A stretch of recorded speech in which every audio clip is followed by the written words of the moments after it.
अब उनकी मर्जी, हम लोगों ने प्रयास किया, नहीं माने, हम लोग अपना जनाधार खुद मजबूत करने के लिए चल पड़े हैं। भाइयों और मित्रों, हमने तो उस दिन यह भी कहा था, तो पड़ोसी के घर में आप खोज रहे अपना उत्तराधिकारी। समता पार्टी बनी थी, तो समता पार्टी बनने के समय सबसे पहले बैठने की जगह किसने दी थी? बाद में चलकर बहुत सारे लोग आए, बाद में चलकर दलित महादलित समाज के लोग आए, अल्पसंख्यक जमात के लोग आए, सवर्ण जात के भी लोग बड़ी संख्या में आए, सब लोग आए और तब नीतीश कुमार जी बिहार के मुख्यमंत्री बने। लेकिन शुरुआत में बैठने की जगह किसने दी? हम लोग समता पार्टी के प्रारंभिक दिनों में चलते थे तो जाते थे, हम लोग किसी जगह सहरसा जाते थे, सासाराम जाते थे, रक्सौल तरफ जाते थे, तो खोजते थे कि कौन है कोयली कुर्मी और धानु का गांव कौन है, घर कौन है, और खोज करके कोई पटेल अगर टाइटिल होता था तो उसके यहाँ जाते थे, कोई धानु के घर में जाते थे, कोई कुशवाहा का घर खोजते थे। तो सबसे पहले बैठने की जगह यही इन्हीं लोगों ने दी, और उसके बाद सबसे पहले अति पिछड़ा समाज के लोगों, लव कुश, कोयली कुर्मी, धानुक और अति पिछड़ा समाज, इन लोगों ने सबसे पहले बैठने की जगह दी नीतीश जी को समता पार्टी बनाने के समय में। तो हमने तो बीच के दिनों में यह भी कहा कि नीतीश जी उपेंद्र कुशवाहा का चेहरा नहीं पसंद है तो कोई बात नहीं, आप जिन लोगों ने बैठने की जगह प्रारंभिक दौर में दी, उनमें से किसी को आप बना दीजिए तो मुझको कोई एतराज नहीं, लेकिन उस पड़ोसी के घर में आप सौंपने की बात कीजिएगा जिस पड़ोसी ने बिहार को बर्बाद कर दिया था, कभी बिहार को तोड़ दिया था, मरोड़ दिया था, यह हम लोग बर्दाश्त नहीं करें। और आज भी हम कहने आए, अपनी पार्टी को गिरवी उन्होंने रख दिया, जाए अब उनका मामला है, लेकिन पार्टी को गिरवी रखना एक बात है, इसको जो करना हो करे।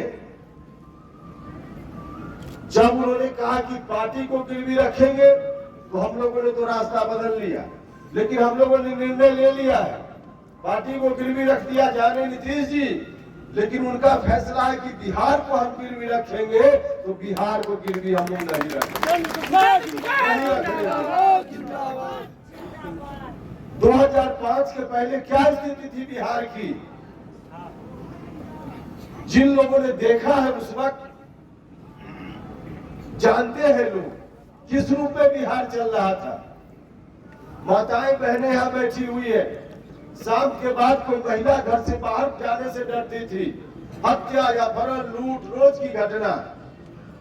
महिलाएं अपने बच्चा को स्कूल भेजती थी तो दिन भर चिंता में रहती थी कि पता नहीं वापिस शाम में लौट कर आएगा कि नहीं आएगा। व्यापारी, उद्योग धंधा चलाने वाले लोग बिहार छोड़कर बाहर भाग रहे थे, जल रहा था बिहार। 2005 के पहले का बिहार यही बिहार था, तो क्या आप सब लोग फिर से वही बिहार बने? इसको स्वीकार कीजिएगा, नहीं स्वीकार करना चाहिए। और हम जानते हैं बिहार के लोग इसको किसी भी स्थिति में स्वीकार करने वाले लोग नहीं है। हम जहां जहां गए हैं सब जगह लोगों ने इसी रूप में कहा कि हम इस स्थिति को किसी भी हाल में नहीं स्वीकार करेंगे, यह सच है। और इसलिए हम आप सब लोगों से भी कहने आए, जब नीतीश कुमार जी, और देख लीजिए बाकी 2005 और उस समय जो अभियान चला समता पार्टी के समय में, पहला चुनाव नीतीश कुमार जी जब जीते, अरे क्या याद कर रहे हैं, वो करते हैं आपके उठ के खड़ा, वो तो हो सकता है कि आपको डिस्टर्ब करने के लिए आया, डिस्टर्ब कर। 2005 और उस समय जो चल रहा था उसकी बात को छोड़ दीजिए।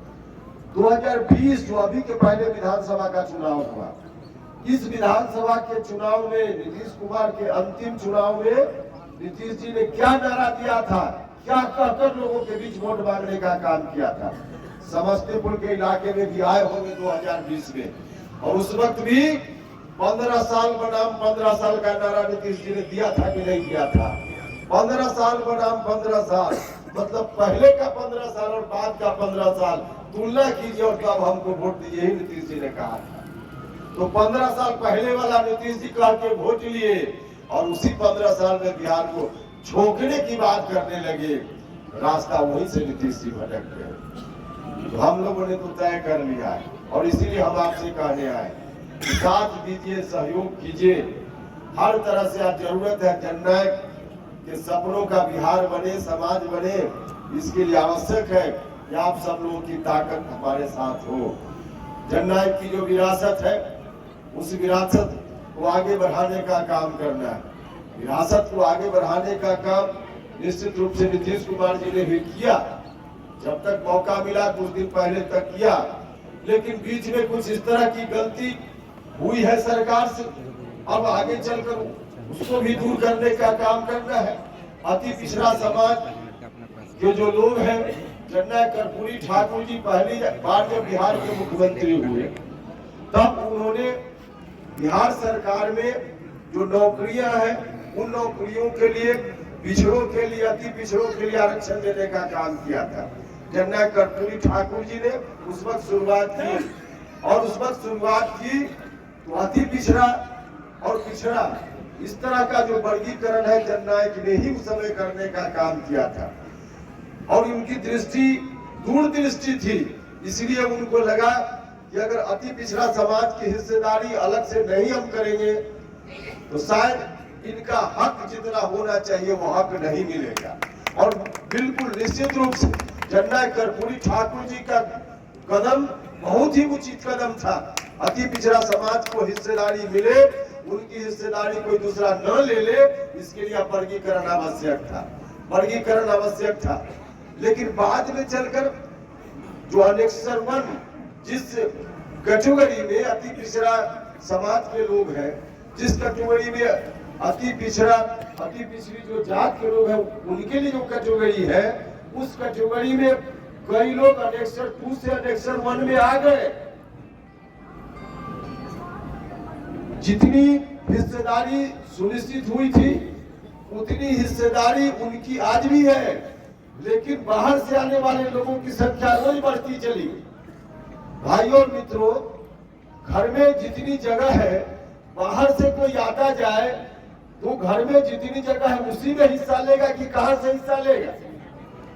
तो अनेक्सर 1 में अनेक्सर 2 की कई जातियां आ गई और अति पिछड़ा समाज की हिस्सेदारी उतनी की उतनी रह गई।